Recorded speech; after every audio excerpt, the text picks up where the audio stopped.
سے شروع ہوتا ہے تو کبھی کبھی سردار طرح تعارف کیے بغیر بھی تو لیکچر ہو سکتا ہے کہ نہیں؟ تو آج بھی میرے خیال میں تعارف کیے بغیر چلتے کیا خیال ہے؟ آپ ایگری ہیں یا نہیں ایگری ہے نا؟ دیکھیں آپ تو ایگری ہے خفیہ ایجنسی والے سارے بیٹھے ہوئے ہیں اور جب انٹیلیجنس ایجنسیاں جہاں لا انفورسنگ ایجنسیاں میرے سامنے بیٹھی ہوں تو میرے خیال میں تعارف اتنا کرانے کی ضرورت نہیں ہے. ویسے بھی چند الفاظ انسان بولے نا تو اس کا تعارف بڑے اچھے طریقے سے ہو جاتا ہے.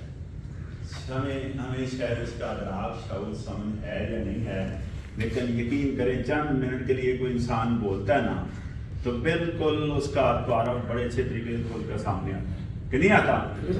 تو آپ مجھ سے لا انفورسنگ ایجنسیز ہیں، انٹیلیجنس ایجنسی ہیں، آپ مجھ سے زیادہ بہتر جانتے ہیں اس سبجیکٹ کو. میں یہ کہنا چاہ رہا ہوں کہ یہ ساری کی ساری لائف ہے نا جو ہم نے سیکھا ہے یا ہماری ادراک شعور سمجھ میں آیا ہے، یہ ساری لائف کمپرومائز پر ڈپینڈ کر رہی ہے. ساری کی ساری لائف اس پر ڈپینڈ کر رہی ہے کمپرومائز پر. تو ہمیں کمپرومائز کرنا چاہیے، ہمیں کمپرومائز کرنا چاہیے، ہمیں کمپرومائز کرنا چاہیے. اس کے بغیر لائف نہیں ہے.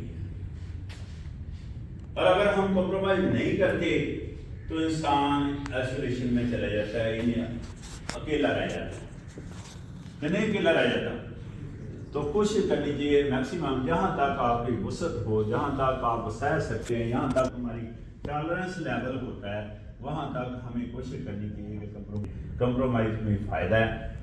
کمپرومائز میں سب سے بڑا فائدہ تو یہ ہے کہ انسانوں کے ساتھ آپ رہ سکیں. انسان سے بڑا کوئی نہیں ہے، کیونکہ سب سے افضل تو انسان ہے، سب سے اشرف ہے انسان کہ نہیں؟ ایسا ہی ہے کہ نہیں ایسا؟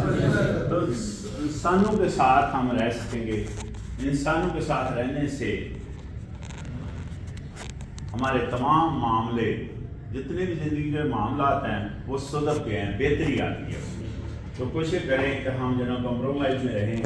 کمپرومائز کرنے سے ہماری ایگو کمزور پڑتی ہے، اناپ پرستی جس کو بولتے ہیں وہ خاصی کمزور ہو جاتی ہے. ہر انسان کے اندر ایک ایگو ہوتی ہے، اناپ پرستی ہوتی ہے، اور اناپ پرستی نے آج اس لیول پر ہمارے اوپر گرفت کیا ہوا ہے کہ ہمارے دنیا کے تمام رشتے ہی ختم ہو گئے. نہ ماں باپ کے ساتھ ہمارا کوئی رشتہ ہے، نہ ہمارا بچوں کے ساتھ رشتہ ہے، بہن بھائیوں کے ساتھ کوئی رشتہ نہیں، ایون میاں بیوی کا بھی کوئی رشتہ دور سے نہیں. اس کی وجہ کیا ہے؟ ہمارے اندر اناپ پرستی پائی جاتی ہے، ایگو پائی جاتی ہے.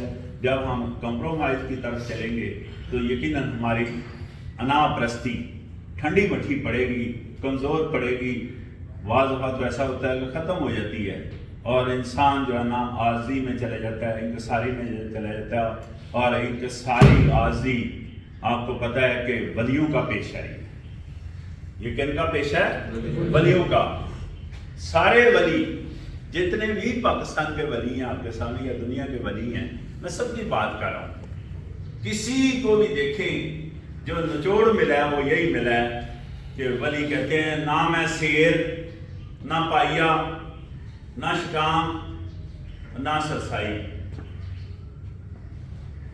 نہ ماسا نہ تولا، نہ تولا نہ ماسا، سمرے غالب رتیاں تک آئی، اور جب ناپا گیا تو رتی بھی میں نہیں ہوں. تو اس بات سے میں سادہ زبان میں اس کو اور سمپل کر کے بتاتا ہوں کہ اس کا مطلب ہے کہ اوپر سے ولی سارے نیچے کی طرف جا رہے ہیں. یہ ہے عاجزی، یہ ہے انکساری. پتہ چل رہا ہے بات کا؟ کیا ہے؟ عاجزی ہے نا، یہ انکساری کی طرف جا رہے ہیں نا. وہ کہتا ہے شیر یعنی کلو بھی میں نہیں ہوں، پائیا یعنی چوتھا حصہ کلو کا وہ بھی میں نہیں ہوں، شٹاگ یعنی وہ پائیا جو چوتھا حصہ کلو کا ہے اس کا پھر چوتھا حصہ بھی میں نہیں ہوں.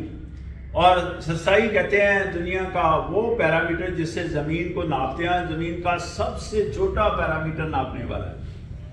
اور پھر کہتا ہے نہ تولا نہ ماسا، یعنی بہت چھوٹے چھوٹے پیرامیٹر ہیں.